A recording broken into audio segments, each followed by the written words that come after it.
Welcome to Wizards of the Tower. Roleplay.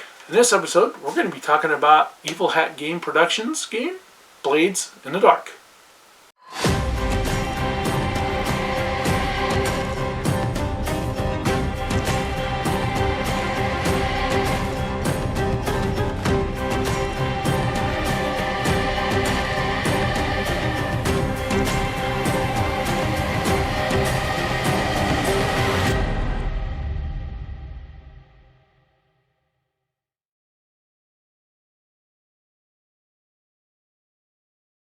Welcome to Wizards of the Tower. Roleplay.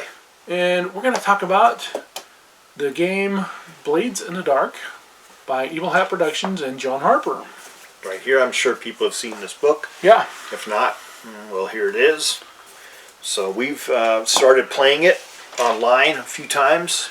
Yeah. And, it's we want to do a show about it because it's not your typical RPG. No, it's way different than your typical RPG. Mm-hmm. This book is dense.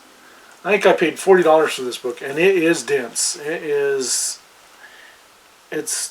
about 325 pages with the index. I haven't read it. It's heavy. Yeah, it's heavy. There's a lot in Yeah. it.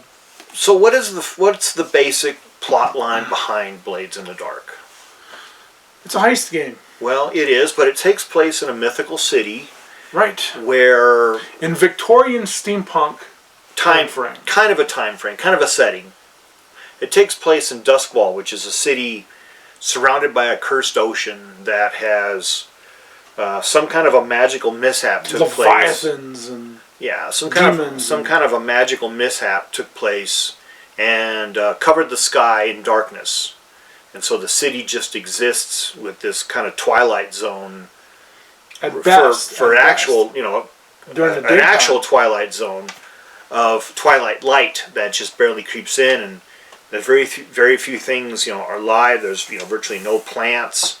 It's basically a city where everybody's at each other's throats, trying to kill each other and trying to stay alive long enough to kill somebody else or something like that, or to try and get in power, or gain retirement to be rich. Yeah, gain some kind of advantages over somebody else. So it's a cursed city, and it's full of demons, ghosts, monstrous things, magic, a ghost realm that certain people can travel through. Right. Blue coats, which are their cops. Kind of cops / soldiers. Bobbies. Kind of a thing, and there's a cursed sea where it's full of monsters. And Leviathans. The blood of the Leviathan helps power the field that keeps the ghosts at bay. Yeah, the city's surrounded by a crackling lightning field that sort of keeps these ghosts at bay, and so that's the only thing that keeps the outside world from rushing in. Yeah.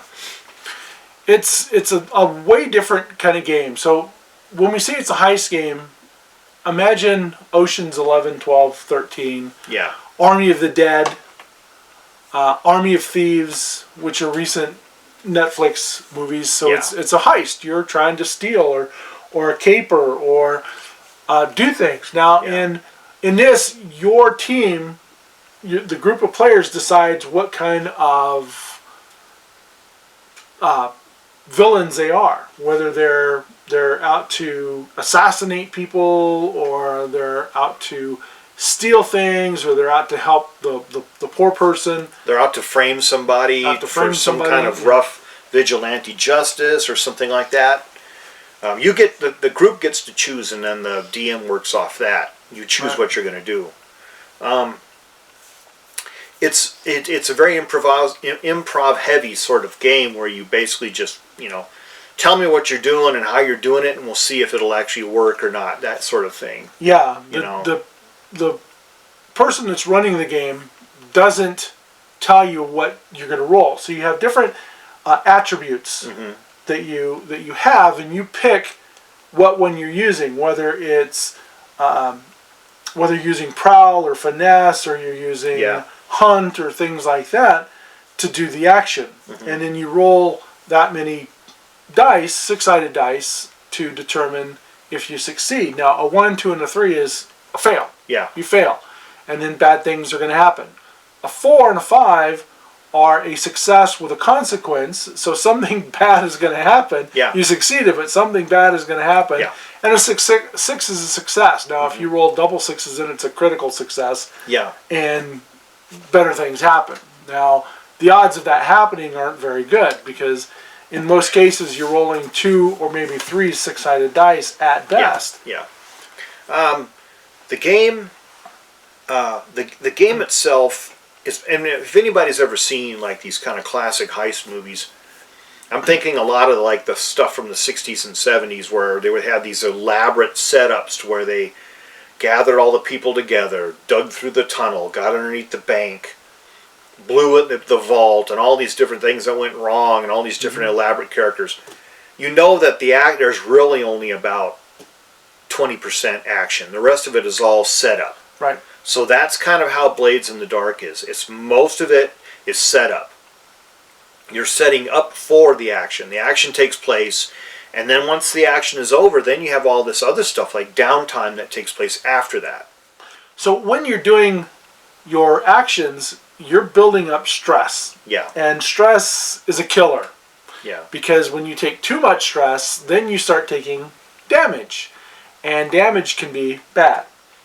Or you can get into big trouble. Yeah, stress reduces a lot of the things that you can do in the game because Right. you have these stress actions. And if you take too much stress, you end up with kind of an infliction or some kind of a condition Right. that makes it more difficult to keep carrying on. You may not be able to walk as fast. You may not be able to think as well. You may suffer limitations to your other abilities. That's where all that, or you can suffer damage. Now, it's difficult to get rid of damage and also difficult to get rid of stress. One of the ways you can is to indulge in your vices. Right. So your vices are pretty much set out, whether it's something pleasurable or something. I don't remember what your character. My character is a street preacher, so my character has to go out on the corners and street preach to get rid of stress. Now, other people indulge in food or sex or drugs or, pleasure-seeking behavior, whatever. Traditional vices, gambling, stuff like that. Yeah. And when you try and de-stress, you don't want to ever over de-stress because then you lose yourself in the vice. You get lost and in then your vice. Then you're out of the next session. And that's what kind of happened to my character. My character almost lost themselves in their vice, which is street preaching and stuff like that, preaching to people. And so they overindulged a little bit, and they got banished from the Docklands, and so they can't ever preach in the Docklands again. So my character can never engage in his activity, his vice activity there in the Docklands. Otherwise, he'll get arrested. Again. So and thrown in prison. You have to engage in vice activities though to get rid of stress because you don't want stress to build up, and stress can also build up when you're trying to do your rolls because you could push your rolls and make them succeed by taking stress. Yeah, so basically you get an extra die to roll in your action. Yeah. So you have a better chance of succeeding. Right. And you want to push yourself, but you don't want to push yourself, or you can do something called devil's bargain. Yeah. Which then you turn to the person running it and say, I want to take a devil's bargain, and they said, okay, you can have the devil's bargain, but if you fail, this is what's going to happen. Yeah. Which could be really bad. Yeah, a devil's bargain can give you an extra dice, but it could mean something really bad, like you failed miserably at doing something simple, and then now all of a sudden you're wanted by the police, the blue coats, or you have people on your tail, rival criminal syndicates chasing you down, you have a name for yourself that's a bad name, that kind of thing. You can also get stressed by assisting your fellow players. You can help. To say, I'm giving you an extra die, well, I'm taking the stress to do that. Yeah. So everything builds on stress. It's like the typical heist. The more you do, the more stressful it gets, and then you need to de-stress. Now, the other thing is when you do your criminal activity, you gain heat. And the higher your heat goes, the greater chance of you becoming wanted, and now the blue coats are going to come after you. So you're always at your downtime tasks, not only are you trying to de-stress, but you're also trying to remove heat. Yeah. You're trying to somehow do some activities, blame other syndicates for what you've done, something like that, bribe people, whatever, Yeah. trying to get rid of that heat. It's kind of like, it's like a really complex sort of criminal soap opera, that you see on Netflix or something. It's just like, there's all these complex interlays of relationships between you and your attendant Mark, you and other criminal syndicates, you and the police, you and average people, you and the people you work with. It's not your typical role-playing game. No, it's very heavy crime. You are scum. You are thieves and outlaws. And everybody in the city is kind of scummy. Yeah. It's just how they live. It's like City of Thieves or something like that. Yeah, the politicians. Yeah. Even the bluecoats. Even the bluecoats have their bad people in them. And yeah.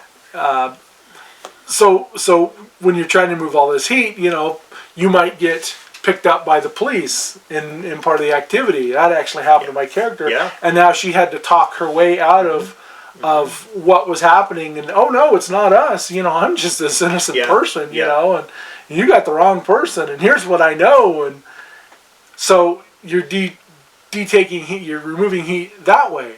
Yeah.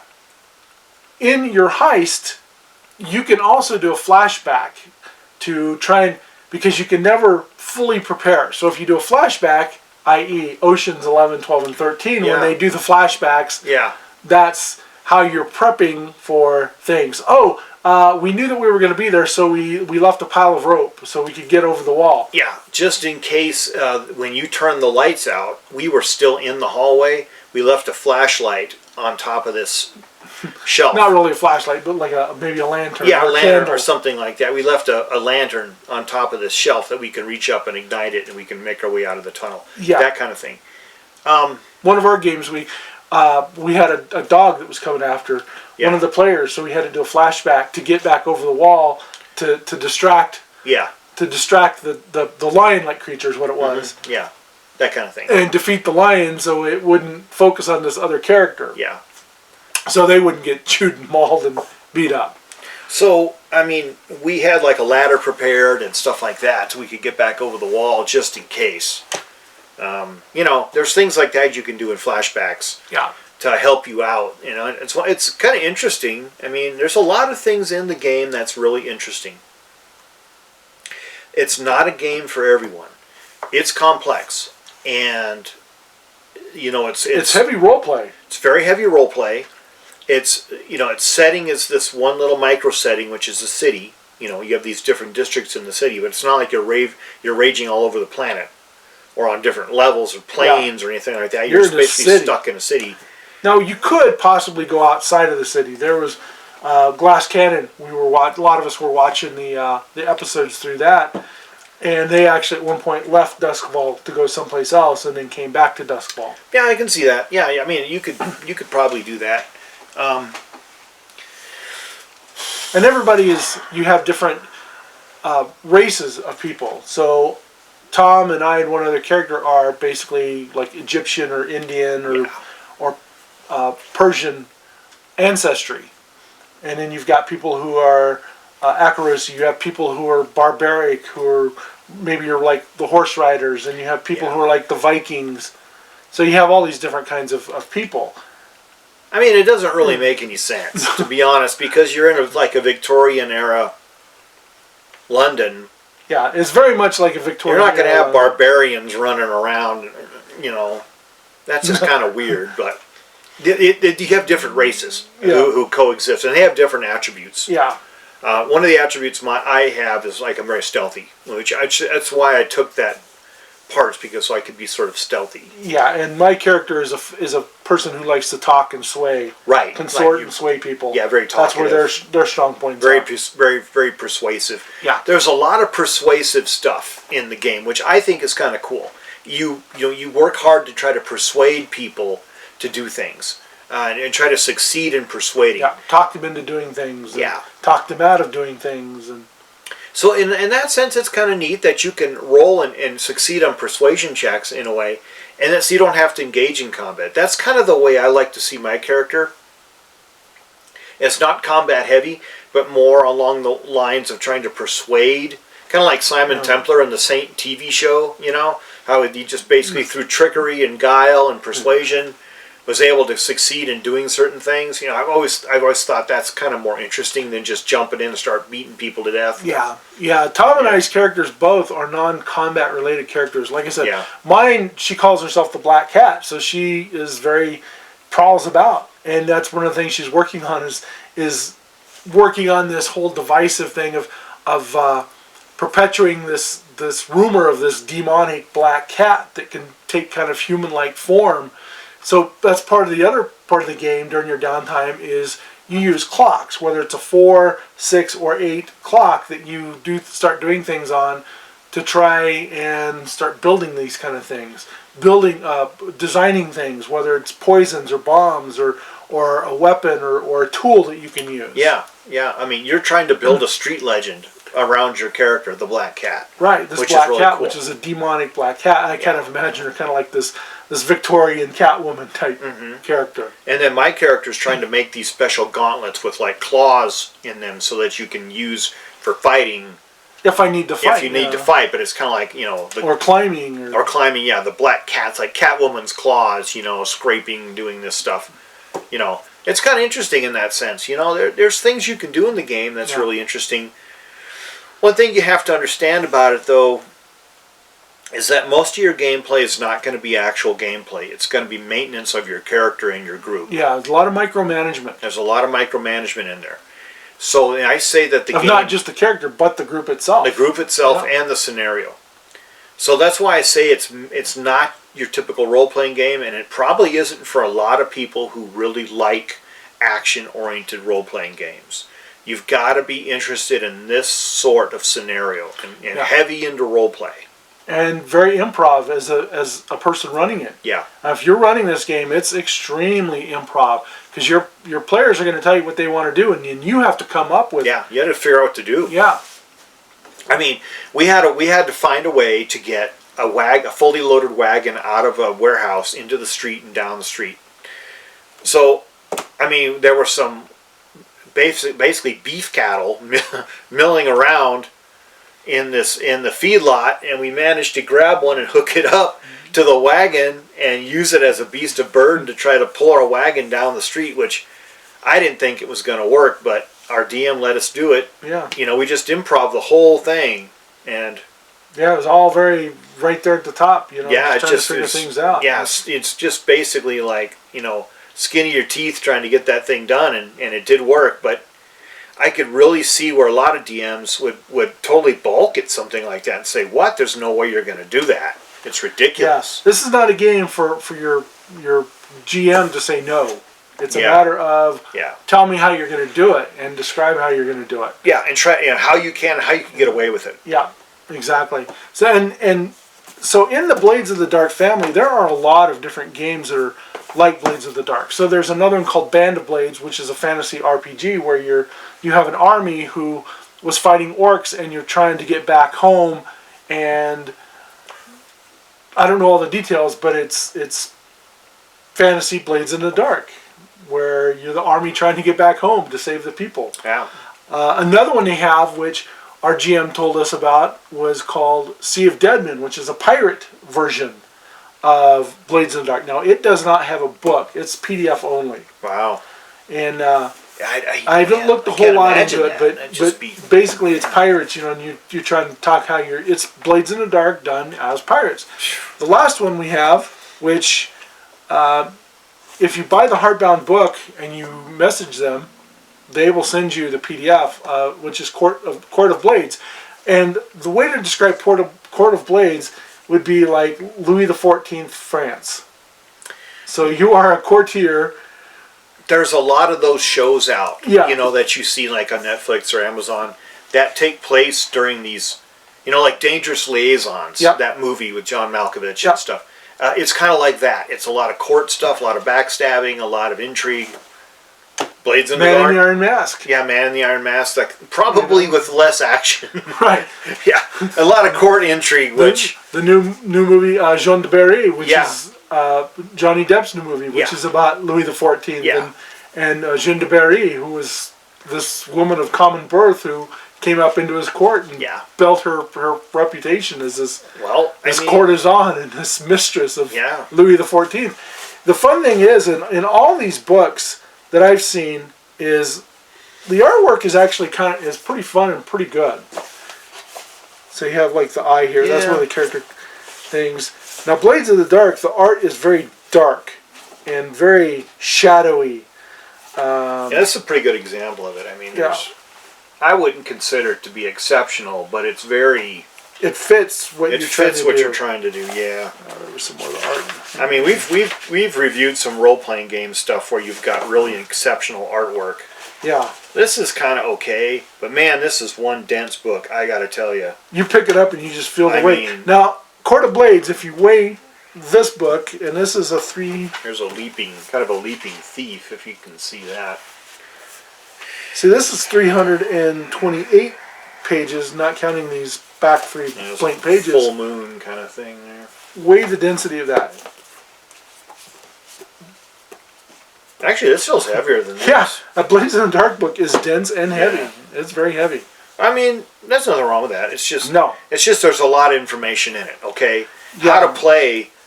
This isn't like Morkborg, okay, where it's like, okay, how to play. Then for the next 3 pages, we're going to tell you how to play the game. Yeah. No, this thing is like 100 pages, and it gives you all the details and everything, all the actions Yeah. and everything, scenarios. So it's a complex game. It's something you probably shouldn't tackle unless you want to really, really immerse yourself deeply into it. Yeah, as a player, I actually read through all this book over several evenings in bed, reading for about 30 minutes at a time, and it took me several nights to read through it. And there were some pieces I skimmed over because it just, it's like, okay, I don't really need to know this as a player.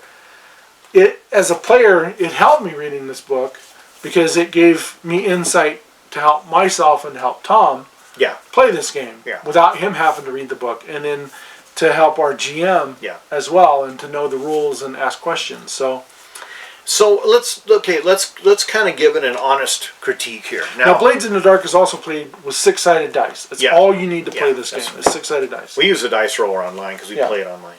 Let's give it an honest critique here. Okay.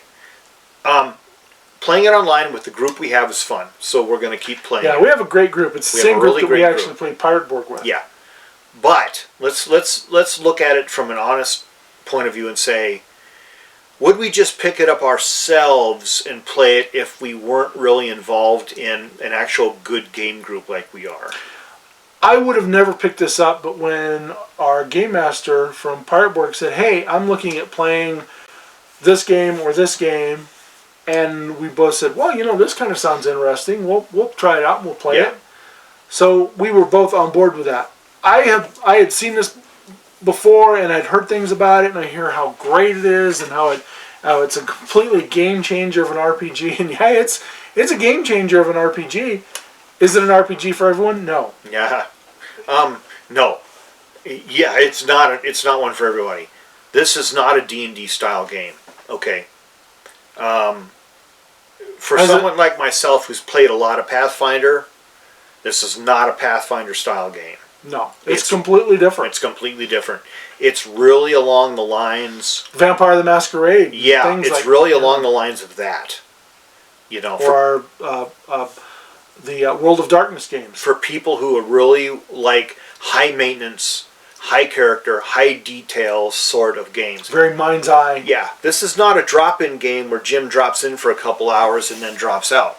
No, you got to be there. You got to be present in the situation, playing, totally focused, involved in what's going on. Because if you don't, your character's just going to die. And be prepared where you're not doing anything for a long time while the GM is working with the other players to do their score tasks or their after. Yeah, their after score tasks. Yeah. You've got to be prepared to engage in your own downtime activities when you're playing it, because that could be a scenario where that happens. And always be thinking ahead. You really definitely got to be thinking ahead, and you've got to ask the DM a lot of questions in order to be able to keep going in the game. How big is the mansion? What's the lighting like in the mansion? What are the doorknobs like? How many people come How in many and out people of the going in and mansion? out? What part of town is the mansion? Is there in? carpet? Will my feet Are make there any a rumors? sound on the carpet? Can we go Yeah. to someplace and get information? Yeah. Can we talk to some people in the street? Do they know any neighborhood rumors about the place? Who might have been in it before? Who can give us a layout? That sort of thing. Our last heist, we tried to case as much information, and I was doing all the talking and going out to people and trying to find information, and even though I was succeeding, I still wasn't getting enough information that was helping us.